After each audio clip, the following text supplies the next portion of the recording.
Okay, hey everyone. I wanted to jump on here real quickly because I've had this thought a lot lately and I wanted to share it because I know a lot of other people are thinking about the same thing, they're struggling with the same thing, so I just wanted to lend some perspective on this.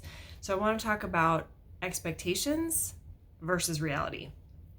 So here is something that I know many of you are dealing with if you're maybe homeschooling for the first time, maybe you're working from home for the first time, maybe you're working from home with your spouse for the first time. And this is a totally new boat for most people, right? Like we have never been in this situation before in the same way. And here's kind of the cool thing is we're not alone in the boat. Like everybody's in the same boat.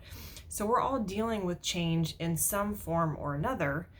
And this is where disappointment can creep in real easily.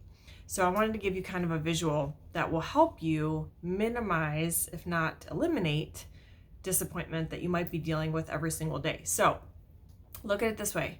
If your expectations are set up here, okay, but your reality is actually down here, the difference of that gap is your level of disappointment.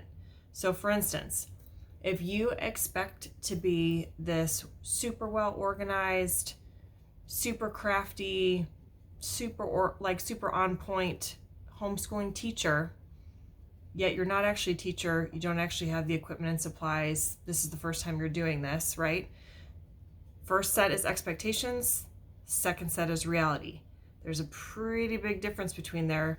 So yeah, you're probably going to be super disappointed when you actually go to homeschool your children because you have this vision of what you'd love it to look like, but the reality is something totally different.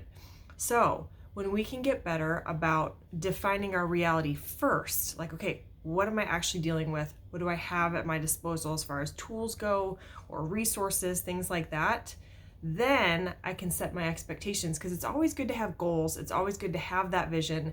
It's always good to set some of those expectations, but we want to try and minimize that gap, right? So start with your reality first, then look at the expectations and minimize the gap as much as possible. Now, if you're kind of reverse engineering this and you're like, man, that disappointed me way more than I thought it was going to. Maybe it's a work situation or a meeting or something new that you're trying to do with your business. Then reverse engineer it. Look at, okay, what were my expectations? And then what was the reality? Because obviously that level of disappointment was real strong. So for the next time around, how can I learn? How can I grow? How can I get better? So just flip it. What's my reality? Remember tools, resources, even your gifts and talents, right? And then set the expectations from there and see what you can come up with. So hopefully that helps.